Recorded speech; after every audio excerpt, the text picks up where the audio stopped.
Hello everyone, and welcome back to the channel. My name is May, and you are watching What Changes, the place where we decode the massive shifts happening in our global economy so that you can stay one step ahead. Right now, as we speak, there is a fierce, silent battle being waged for the new monetary order. On one side, we have the oldest, most traditional store of value in human history, gold. On the other side, we have the modern, digital challenger, Bitcoin. And if you have been watching the charts lately, you might have noticed something highly unusual happening. It is not currently looking very good for Bitcoin. In fact, if Bitcoin were to fall by a massive percentage over the next few years, the entire narrative surrounding digital scarcity would be tested.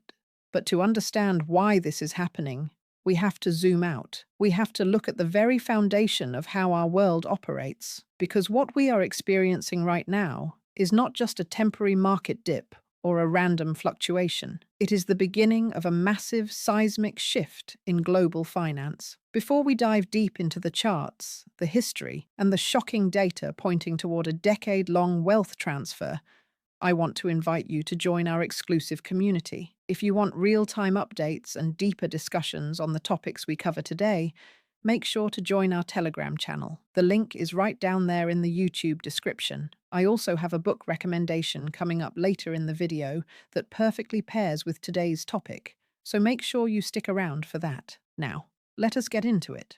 To understand the battle between gold and Bitcoin, let me first explain exactly what has been happening behind the scenes of our global economy for the past several decades. The world has operated under a very specific, carefully managed monetary structure. The primary goal of this structure has always been growth. Specifically, the goal has been to continuously expand the gross domestic product, commonly known as the GDP. But here is the catch. In order to expand the GDP, governments and central banks had to expand the debt, and in order to expand that debt, they had to continuously grow the money supply. Money had to be printed, created, and injected into the system.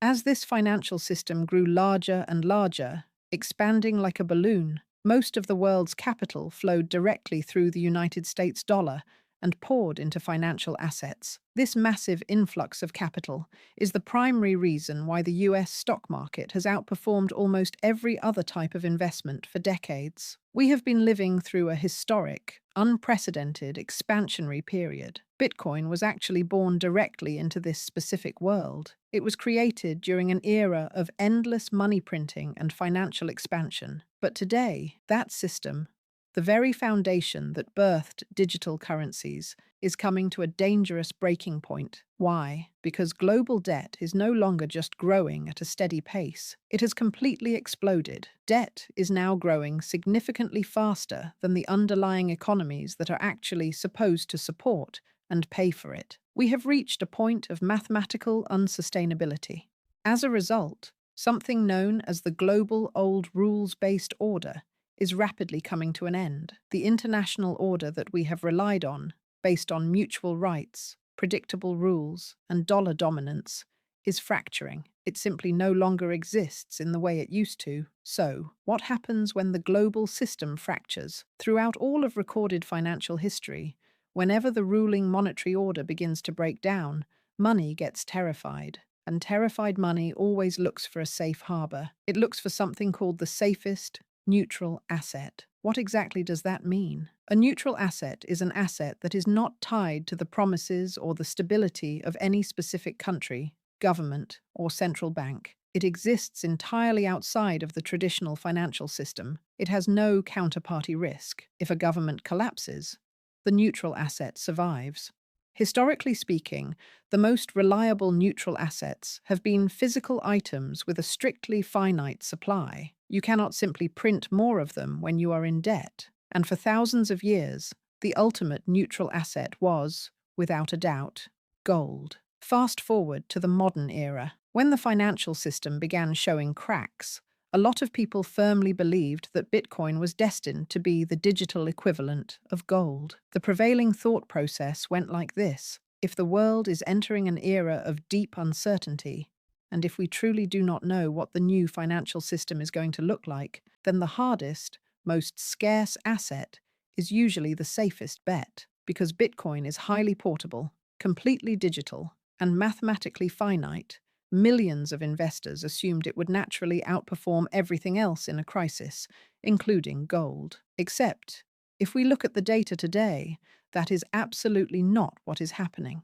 Right now, gold is breaking out to incredible new highs. Central banks all over the world are aggressively buying up physical gold at the fastest pace seen in decades. And at the exact same time that gold is soaring, Bitcoin has actually been losing value relative to gold. This brings us to a series of massive questions. If the world is truly transitioning into a new, multipolar era, and if entire countries and everyday people are genuinely losing their confidence in US treasuries, the US dollar, and the traditional stock market, then why is gold leading the charge? Why is Bitcoin, the asset that was universally championed as the future of the monetary standard, getting left behind right now? Furthermore, if this trend continues, how low could Bitcoin actually go? But perhaps the most important question of all is this. Is this just a temporary market quirk? Or are we witnessing the start of what financial analysts call a capital rotation event, an event that could dominate the markets for more than a decade? To answer these questions, we need to look through a very specific analytical lens. We need to look at the latest data, use a bit of nerdy financial framing, and separate the noise from the reality. I want to explain exactly what is happening to both gold and Bitcoin by dividing the financial world into two massive, distinct forces. This might get a little bit nerdy, but stick with me, because it is the best way to understand the chaos of the markets. We are going to call the first force the macro force, and the second force the technical force. The easiest way to wrap your head around these two forces is to use a simple analogy from the world of physics. In physics, there is the theory of general relativity. This is the theory that explains the massive concept of gravity and how space and time curve. It explains the slow, inevitable, majestic movements of massive objects like planets, stars, and entire galaxies. This is exactly how you should think of the macro force in finance. It is incredibly slow-moving, but it has immense gravitational pull. It dictates the broad, general direction of the global economy over long periods of time, usually decades. On the other hand, physics also gives us quantum mechanics. Quantum mechanics explains the hyperactive, chaotic movements of tiny subatomic particles and individual atoms. When you look at quantum mechanics, it is wildly unpredictable in the short term, and honestly, it often makes zero sense when you compare it to how the big planets and galaxies behave. When I think of quantum mechanics, I think of how day-to-day investment markets work. The short-term charts are chaotic. They seem to defy logic. So to summarize our framework, the macro force is the big picture stuff. It is the shifting monetary order, the towering levels of sovereign debt, and massive geopolitical changes. It encompasses the massive economic shifts that legendary investors like Ray Dalio talk about when they explain the changing global economy. By the way, if you want a fantastic deep dive into this exact macro concept, my book recommendation for today is Principles for Dealing with the Changing World Order by Ray Dalio. While that specific title is my personal suggestion, the author's exact concepts regarding the macro economy are playing out in real time right now. Opposite the macro force is the technical force. This is the world of chart analysts. This represents the moving averages, the hidden support levels, and the microscopic ratio of Bitcoin versus gold. This is the particle physics inside the financial system. Now, let us apply this nerdy framework to the real world. The recent massive surge in the price of gold can be perfectly explained using the macro force, the big picture. What is the macro evidence driving gold higher? First, we know for a fact that government debt relative to the gross domestic product is currently higher than at almost any other point in United States history, outside of World War II. At the exact same time, global sovereign debt has exploded outward, growing far faster than underlying economic growth itself.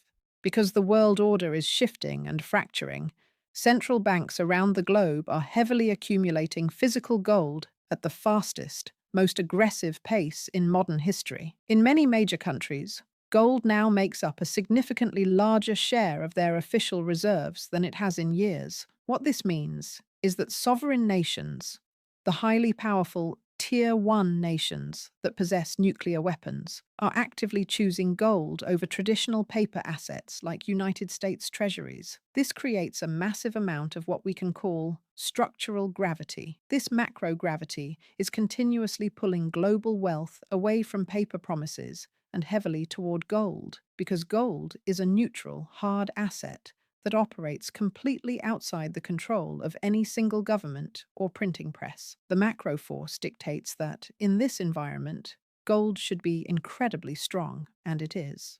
However, if we strictly follow this macro logic, Bitcoin should also be skyrocketing right alongside gold. It is a hard asset, it is decentralized, and it is outside government control, but it is not skyrocketing. Therefore, Bitcoin's current struggles cannot be explained by the macro force. Instead, Bitcoin is currently trapped by the technical force, the chaotic, quantum side of the market. To put it simply, one force in the market is screaming that hard assets like gold should be winning, and gold is indeed winning. But the other force, the technical chart data, is screaming that Bitcoin might not be finished with its market correction just yet.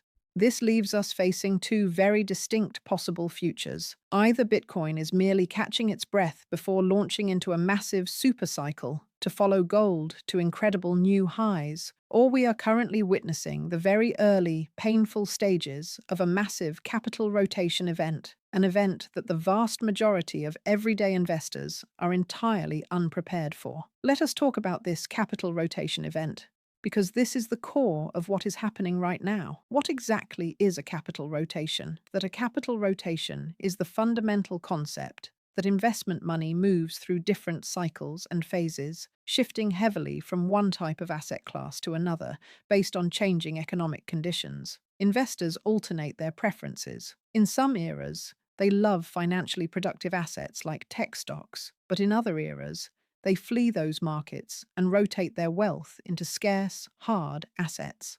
To see this in action, we can look at data provided by technical analysts, such as the charts from North Star, which measure something called capital rotation evidence, or CRE. Capital rotation evidence measures the exact moments when global wealth is clearly rotating out of one financial vehicle and pouring into another. This specific metric is heavily monitored by comparing a wide variety of traditional economic metrics directly against the price of gold. Right now, the data is completely staggering. When you look at the broader financial system relative to gold, almost everything is currently in a bear market. Everything is flashing red, which means the environment is exceptionally favorable for gold. Let us break down exactly what gold is currently defeating in the markets.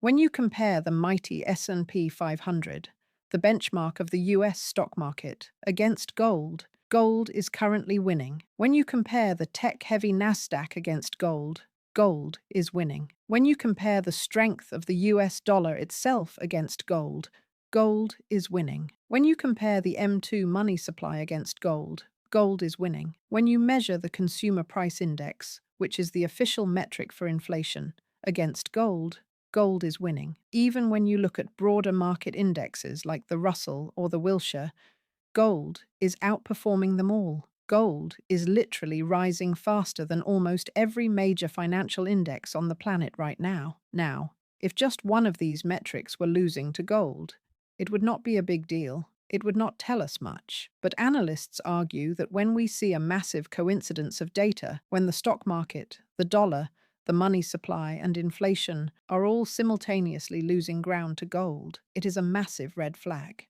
It signifies that we are most likely standing right in the middle of a major historic capital rotation event. When a true capital rotation event occurs, the stock market typically goes down, and it can potentially spend a decade or more just trying to recover the value it lost. This is not unprecedented. There have been several distinct eras throughout modern history where this exact phenomenon has played out. Let us look at the history books to understand what we might be facing. The first major example occurred in the early 1930s. During this time, the stock market infamously collapsed, and the US dollar was incredibly unstable. The United States went through a dramatic gold re-evaluation, heavily driven by President Franklin D. Roosevelt officially confiscating gold from the public. As a result, gold repriced significantly higher and absolutely outperformed almost every other asset class. During that era, gold completely dominated the financial landscape for about 5 to 7 years.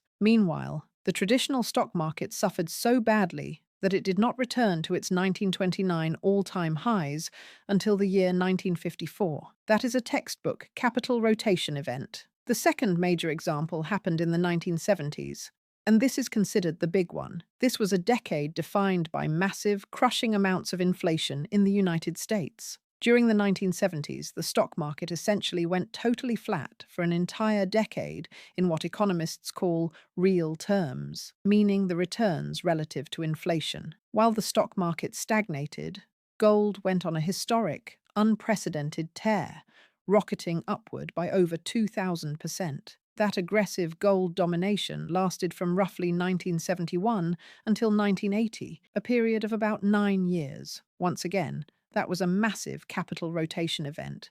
The third major example occurred much more recently, in the year 2002. The United States had just suffered through the devastating dot-com bubble burst. In the aftermath, gold began a relentless climb, moving from the mid-$200 range in 2001 all the way up to over $1,900 by the year 2011. That rotation lasted for more than a decade, completely shifting the market and launching commodities into what analysts called a super cycle. If we look closely at these historical examples, a clear pattern emerges. Capital rotation events are not short-term trends. They are brutal, enduring eras that typically last anywhere from 5 to 10 full years. During these agonizing 5 to 10-year periods, the traditional stock market can do one of two things. It can either outright collapse, or it can grind sideways in real terms. While the stock market is paralyzed, hard, physical assets capture all of the real returns.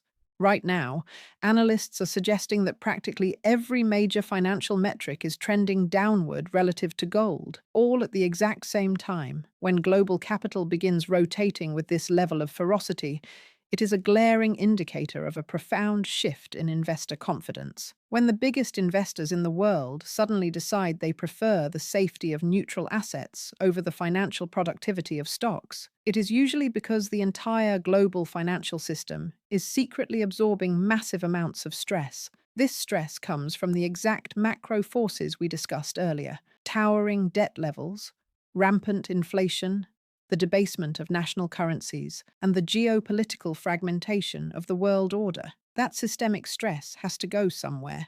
Now, I want to clarify something incredibly important. During these volatile periods of uncertainty and capital rotation, it is entirely possible for the stock market to still go up in what economists call nominal terms. Nominal simply means the raw, surface-level numbers are increasing. However, just because the numbers on your screen are going up does not mean you are actually building wealth. In these environments, investors have an incredibly difficult time securing real returns, which are your actual, tangible gains in everyday purchasing power. I know the difference between nominal and real returns can sound complicated, so let me give you a very simple, everyday example to illustrate this trap. Imagine you are working hard, and your boss gives you a fantastic 10% raise in your income this year. On paper, your paycheck looks bigger. That 10% increase is your nominal number. You feel wealthier.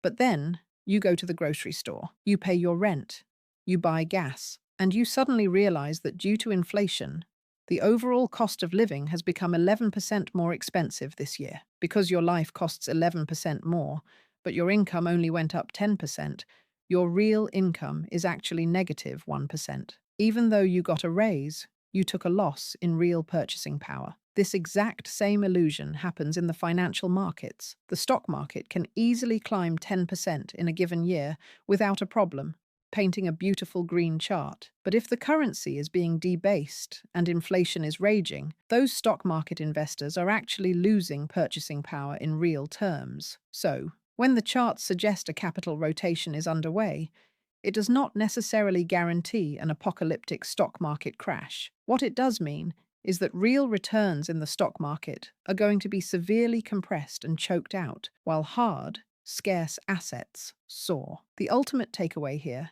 is that massive pools of investor capital go through distinct eras. In some eras, paper stocks are the undisputed champions. In other eras, hard assets are the undisputed champions. They alternate. So, that thoroughly explains why gold is currently behaving like an unstoppable force. But this brings us back to the giant elephant in the room. What about Bitcoin? If the macro environment is perfectly primed for hard assets to dominate, why is Bitcoin struggling? To understand this, we have to put away the macro telescope and pull out the technical microscope. To decode Bitcoin's current behavior, we can look at the historical frameworks provided by technical analysts, such as Benjamin Cowan. When you look deeply at Bitcoin's historical price action, a few undeniable patterns begin to emerge. First, historically speaking, Bitcoin has generally reached the very top, or the peak, of its massive bull cycles sometime in the fourth quarter of the year, immediately following a halving event. The halving, as many of you know, is the mechanism hard-coded into Bitcoin that reduces the creation of new coins every 4 years. The timing of these peaks has been remarkably, almost eerily consistent. For example, the Great Cycle of 2013 reached its euphoric peak in November of that year. The subsequent cycle in 2017 reached its peak in December. The massive cycle of 2021 reached its peak in November. Quarter 4 is clearly the historical danger zone. What is additionally fascinating is that the year immediately following that Q4 price peak very frequently overlaps with the United States midterm election cycle. And historically, that specific overlap has marked the brutal beginning of a long crypto bear market. When you stare at the charts, it genuinely starts to look like we are living in a mathematically programmed simulation, because the cycle lengths repeat with shocking precision. Let us look at the last 2 full market cycles. Historically, it has taken Bitcoin roughly 1,050 to 1,060 days to journey from the absolute lowest point of a major cycle all the way up to the next euphoric high. For instance, from the deep, depressing lows of 2015 to the dizzying highs of 2017, it took Bitcoin roughly 1,050 days. From the painful crash lows of 2018 to the massive highs of 2021, it took roughly 1,060 days. The climb up is long and steady, but the fall is swift. On the way down, the crushing bear market has historically lasted for almost exactly 1 calendar year. From the absolute high of 2017 to the rock bottom low of 2018 was exactly 364 days. From the absolute high of 2021 down to the darkest low of 2022 was roughly 371 days. So the overarching historical rhythm of Bitcoin is roughly 3 years of climbing upward, followed by roughly 1 grueling year of falling downward in a bear market. To pinpoint exactly where we are in this rhythm, technical analysts rely on 2 incredibly important indicators: the 50-week moving average and the 200-week moving average. These indicators are exactly what they sound like. They track the rolling average price of Bitcoin over the previous 50 weeks and the previous 200 weeks. Historically, whenever Bitcoin is thriving in a healthy bull market, its price safely floats above that 50-week moving average line. But the moment the price falls and closes below that 50-week line for several consecutive weeks, the alarm bells ring. That event has historically marked the official death of the bull market and the painful birth of the bear market. For example, let us look at a recent cycle where Bitcoin peaked at around $126,000. After reaching that massive peak, the absolute most critical price level Bitcoin needed to maintain was its 50-week moving average, which at the time was sitting around the $102,000 to $103,000 mark. Once the price of Bitcoin ultimately surrendered and fell beneath that $103,000 level for several weeks, the bear market officially began. But it gets much worse, because historically, once Bitcoin loses the support of that 50-week moving average, an unavoidable event occurs. Analysts refer to this chilling event as a date with destiny. This date with destiny means that the price of Bitcoin is now inevitably going to be dragged down to test the 200-week moving average. The 200-week moving average is significantly lower than the 50-week line. It represents roughly 4 entire years of price history, and it has consistently acted as Bitcoin's ultimate, long-term baseline foundation. While it is not an exact, flawless science, this downward gravitational pull toward the 200-week average has played out almost every single time. So, if Bitcoin loses a 50-week average at, say, $103,000, the price is going to compress violently downward toward that 200-week line, which might be sitting all the way down around $58,000. Depending on how severe the panic gets, the price could easily plunge into the $40,000 range, or, in a worst-case scenario, even the high 30,000s. If we apply the historical rule that it takes Bitcoin about 1 full year to fall from peak to absolute bottom, that would theoretically place the cycle bottom somewhere around October of the following year, though early indicators might flash as soon as May. If all of these moving averages and timeframes sound confusing, let me give you a much simpler way to visualize this risk.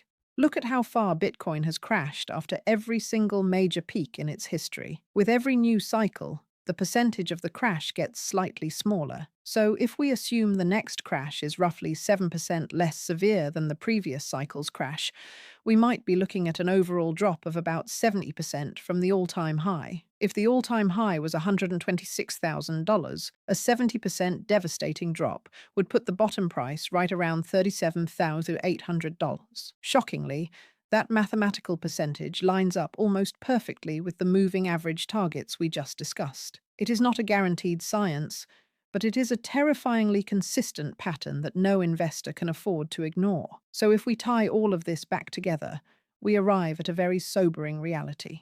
If this capital rotation theory is correct, and the overwhelming data suggests that it is, we are looking at a very real possibility where hard assets like gold, and eventually essential commodities like oil, heavily outperform the traditional stock market for an extended period. We could easily be trapped in a grueling 5 to 10-year scenario, mimicking the 1970s or the early 2000s, where hard assets structurally dominate the entire global financial ecosystem. But in this scenario, Bitcoin might actually be left behind. Why? Because the Bitcoin of today is drastically different from the Bitcoin of 2015 or 2018.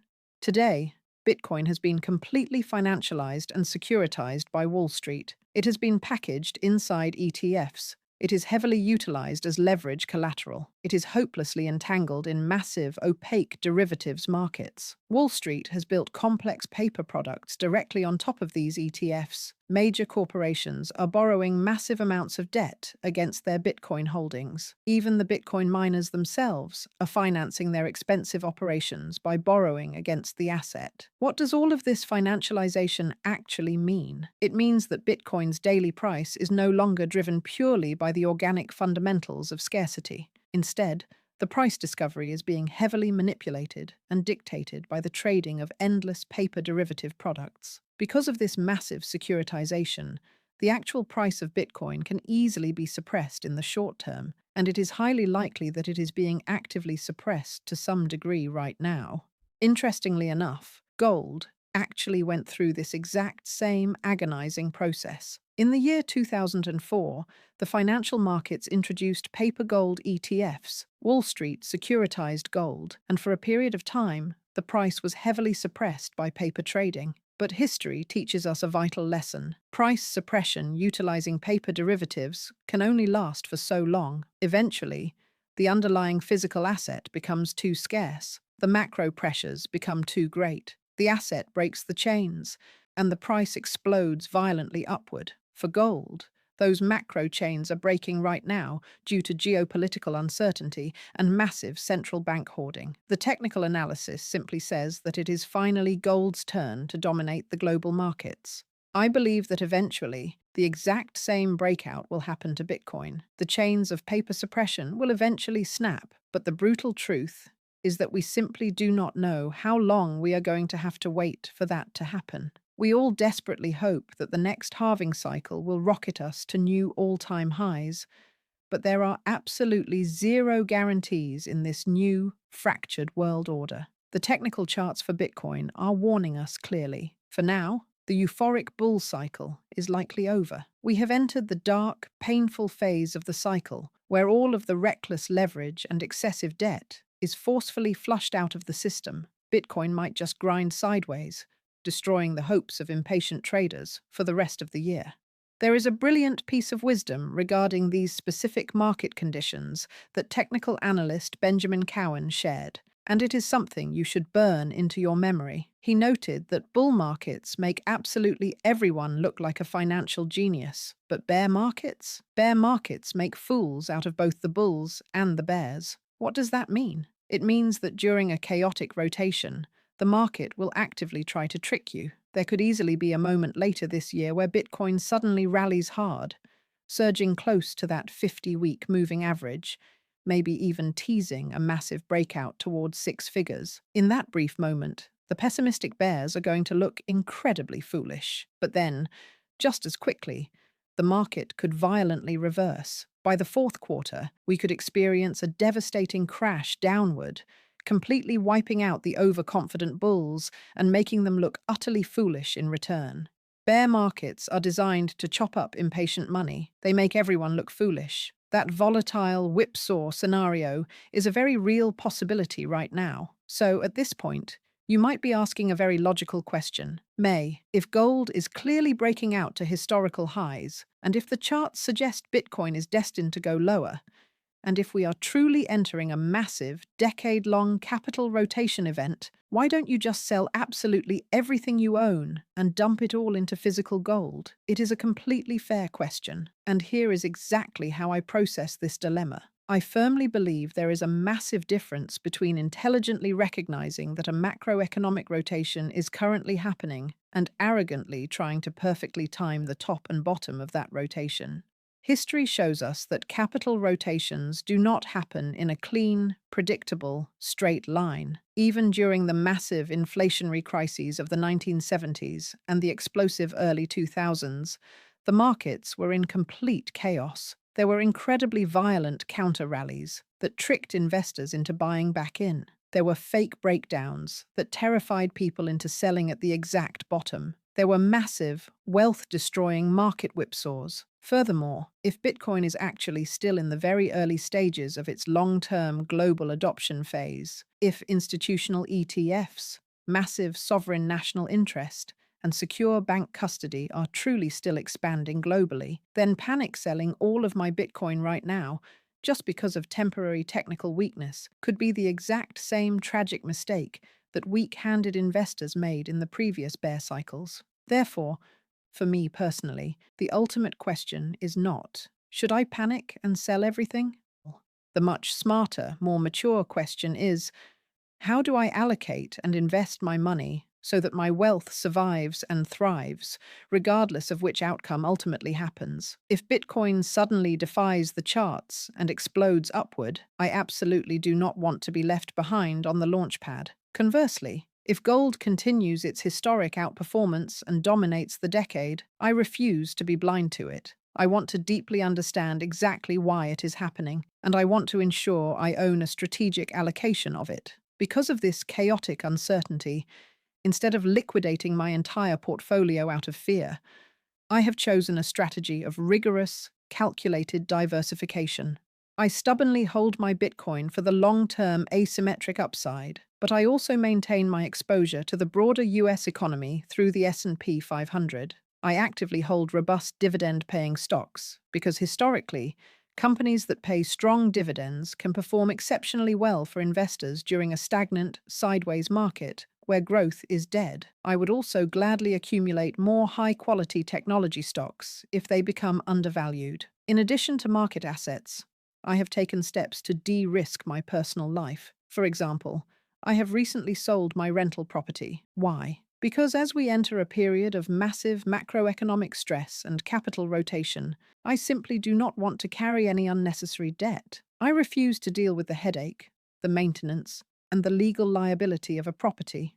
As a result of selling that property, I currently hold a significantly larger cash position than I am normally comfortable with. But in a highly volatile, uncertain environment, having cash is a superpower. It gives you ammunition. Moving forward, I will simply continue the disciplined practice of dollar cost averaging. I will slowly and methodically deploy my cash across the specific assets that I calculate to be fundamentally undervalued, while simultaneously taking all of the dividends generated by my portfolio and automatically reinvesting them directly back into the market. There is no single, perfect, flawless right answer to navigating a global wealth rotation. The most important thing you can do is educate yourself.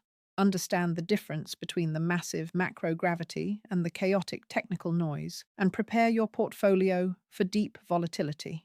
If you want to dive deeper into the technical charts and the data I referenced today, I highly encourage you to do your own research. And remember, if you want to understand the long-term cycles of money, absolutely check out Ray Dalio's Principles for Dealing with the Changing World Order. It is a phenomenal framework for exactly what we discussed today. I would absolutely love to hear your thoughts and theories on whether gold or Bitcoin will ultimately win this decade. Make sure to jump into our Telegram channel. The link is in the description below, and let us continue the debate over there. If you found value in this deep dive, please smash the like button. And if you are watching this and you are not subscribed yet, hit that subscribe button and turn on the bell notification so you never miss an update on the changing global economy. I hope you have a wonderful rest of your day. Stay safe in these volatile markets. Take care.